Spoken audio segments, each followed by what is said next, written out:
بسم اللہ الرحمن الرحیم۔ السلام علیکم دوستو، ماجد رانا کے ساتھ الف نیوز میں خوش آمدید۔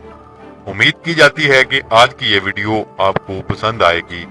دوستو، آج ہم پاکستان کے جدید ٹیکنالوجی کے حامل T-80 ٹینک کے بارے میں بات کریں گے۔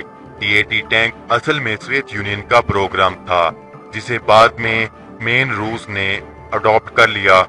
اس کا ایک ورژن جو کہ اوریجنل T-80 سے بہت مختلف ہے، یوکرین نے اسے بہت تبدیل کر کے بنایا، جس کے اوریجنل T-10 میں 1000 ہارس پاور کا انجن ہے۔ یوکرین نے اپنے ہی ملک میں تیار کر کے اسے 1200 ہارس پاور میں تبدیل کر ڈالا۔ یوکرین کا بنایا ہوا سیلف پروٹیکشن سسٹم اس میں لگایا گیا ہے۔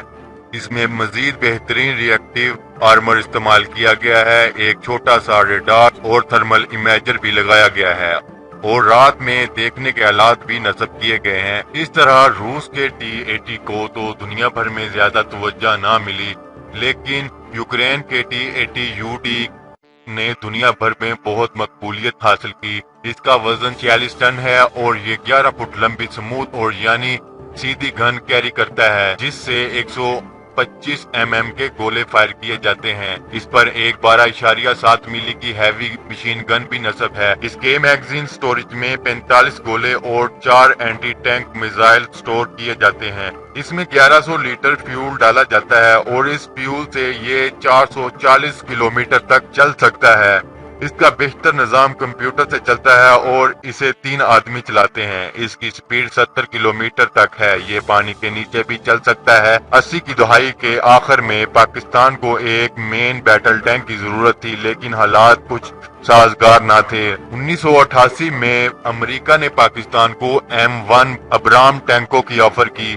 2 ٹینک پاکستان بھیجے گئے، جنہیں ٹیسٹ اینڈ ایولیوشن کے لیے صحرائے بہاولپور لایا گیا۔ جس حادثے میں جنرل ضیاء کی وفات ہوئی، وہ انہی 2 ابراہم ٹینکوں کی لائیو فائر دیکھنے گئے تھے تاکہ ان کو خریدا جائے، پر فائر کیے گئے تمام گولے مس ہو گئے اور ٹینک نے بہت ہی بری طرح جنرل کو مایوس کیا۔ جنرل ضیاء الحق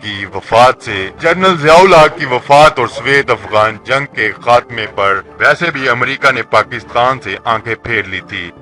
پاکستان نے 6 سال بعد مذاکرات شروع کیے تاکہ مین بیٹل ٹینک لیا جا سکے۔ جب تک الخالد ٹینک کی تیاری میں کئی سال درکار تھے۔ ادھر سے مہاراج انڈیا کی نیندیں کھل گئیں اور بھارتی حکومت نے بھرپور کوشش کی کہ پاکستان یہ ٹینک نہ خرید سکے اور 30 سال پرانے ٹینکوں پر ہی ٹکا رہے۔ یوکرین کے ساتھ مذاکرات کے دوران انڈیا اور اسپیشل واجپئی نے خوب شور مچایا، لیکن پاکستان نے 1996 میں ڈیل سائن کی، جس کی روح سے پاکستان کو 320 T-80 UD ٹینک مہیا کیے گئے۔ پاکستان نے فی ٹینک $2.3 ملین ادا کیے اور اس طرح 1999 میں پاکستان کو یہ جدید ترین نئے ٹینک ملنا شروع ہو گئے۔ اس ڈیل میں پاکستان کے یوکرین کے ساتھ دفاعی رشتے اور بھی گہرے ہو گئے۔ پاکستان نے یوکرین سے سینکڑوں نئے انجن بھی خریدے۔ T-80 پر شور مچانے والی ہندوستانی حکومت کو اگلا تحفہ الخالد ٹینک کے ذریعے ملا۔ T-80 سے کہیں جدید اور مؤثر ہے۔ پاکستان کا بنایا ہوا الخالد ٹینک دنیا میں جدید ترین ٹینکوں میں ایک مقام رکھتا ہے۔ واضح رہے کہ الخالد ٹینک پاکستان کا خود ساختہ ٹینک ہے، اور انشاءاللہ اگلی ویڈیو میں ہم الخالد ٹینک کے بارے میں تفصیلات مہیا کریں گے۔ اگر آپ کو یہ ویڈیو پسند آئے تو ہمارا چینل سبسکرائب کریں، لائک کریں، کمنٹ کریں۔ شکریہ۔ پاکستان زندہ باد۔